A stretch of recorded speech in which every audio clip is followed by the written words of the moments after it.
Okay. కానీ ఏంది మంత్రి పదవి అనేది ఎంతవరకు క్యాబినెట్? బేసిక్‌గా నాగబాబు గారికి రాజకీయాల గురించి ఒక అవగాహన ఉన్నప్పటికి కూడా ఎక్కడా కూడా డైరెక్ట్ పాలిటిక్స్‌లో ఆయన ఎంట్రీ ఇచ్చి పార్టిసిపేట్ చేసి గెలిచినండి. ఎమ్మెల్యే గెలిచినా, ఓడిపోయినా ఒక ఎక్స్‌పీరియన్స్ అయితే వస్తుంది. ఎక్కడా కూడా ఈయనకి ఆ ఎక్స్‌పీరియన్స్ లేదు. ఎక్కడా కూడా లేదు. కానీ ఇప్పుడు డైరెక్ట్‌గా మంత్రి పదవి ఇచ్చి అందులో కూడా కొన్ని కీలక శాఖలను అప్పజెప్పాలని చెప్పేసి కూడా ప్రయత్నాలు జరుగుతున్నాయి. ఒకటండి, మంచి చేస్తే వెరీ వెల్, అందరికీ మంచిదే. కానీ వాళ్ళు మంచి చేస్తారు అని మనం ఎక్స్పెక్ట్ చేయడం తప్పు. నేను ఎందుకు ఎక్స్పెక్ట్ చేయడం తప్పు అని అంటున్నానంటే, వాళ్ళ మైండ్ సెట్స్ ఆల్రెడీ రిజర్వ్ అయిపోయి ఉన్నాయి. ఆ రిజర్వ్ అయిన మైండ్ సెట్స్ మంచి చేస్తారని ఎలా అనుకుంటాం మనము? ఓకే.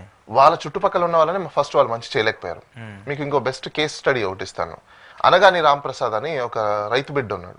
ఆయన చాలాసార్లు పోరాటం చేస్తున్నారు ఈ బ్యాంక్స్ మీద, బ్యాంకుల లోన్ల మీద, ఈ రాజకీయ వ్యవస్థల మీద, ఎలా వీళ్ళు ఫార్మర్స్ ని దోచుకుంటున్నారు, ఏ విధంగా వీళ్ళు రైతుల్ని మోసం చేస్తున్నారు అనే దాని మీద పెద్ద పోరాటం చేస్తున్నారు.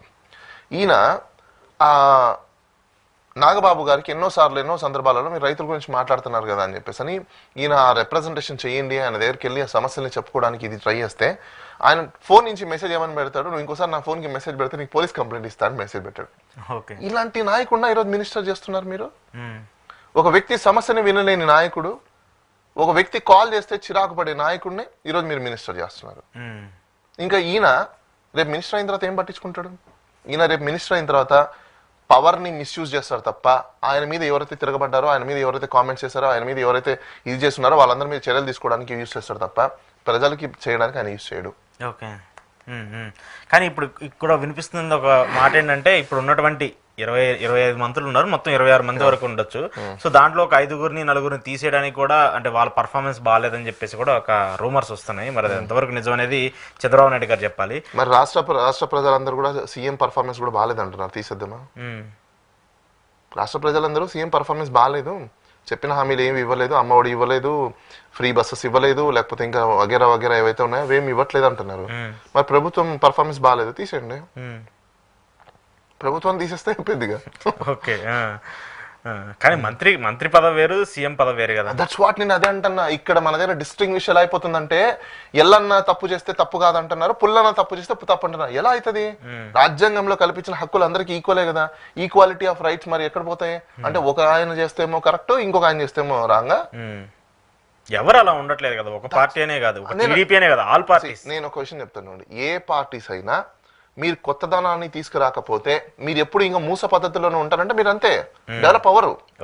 మీరు మూస పద్ధతిలో ఉన్నంత కాలం అది అప్పుడు అలా చేయలేదు, ఇప్పుడు ఎందుకు చేస్తున్నారు అంటే ఇంకా అయిపోయింది, ఇంకా అక్కడ బిస్కెట్. మీరు సింగపూర్ ఇంకా అట్లే పాత పద్ధతుల్లో ఉండాలి. మీకు బెస్ట్ ఇంకో ఎగ్జాంపుల్ ఇంకో చెప్తాను ప్రజలందరికీ అర్థమయ్యే విధంగా.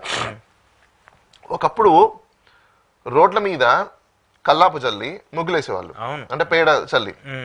అప్పుడు ఆ జనరేషన్ కి, ఆ సొసైటీకి అది యాప్ట్ అవుతుంది. ఎందుకు? అదొక కల్చర్ అనుకోవచ్చు, లేకపోతే ఇంకోటి అనుకోవచ్చు.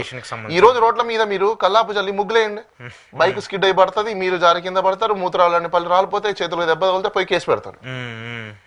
అవునా? ఎందుకు ఇప్పుడు ఈసారి ఎందుకు మీరు అదే చేయలేకపోతున్నారు? బికాస్ కాలానికి తగ్గట్టుగా చట్టాలు మారుతాయి, కన్వెన్షన్స్ కూడా మారిపోతుంటాయి. మనకి ఇంకా అదే పాత పద్ధతిలోనే కన్వెన్షన్ కావాలంటే ఎలా అవుతుంది? అవ్వవు. ఎమోషన్ ని క్రియేట్ చేయడం తప్ప ఆ ఎమోషన్ లో లాజిక్స్ లేవు. ఆంధ్రప్రదేశ్ లో మొన్న ప్రజలకు ఎమోషన్ క్రియేట్ అయింది తప్ప లాజిక్ లేకుండానే ప్రస్తుత ప్రభుత్వం ఏర్పాటైంది. ఎమోషన్స్ వల్ల ఏర్పడిన గవర్నమెంట్ అంతే.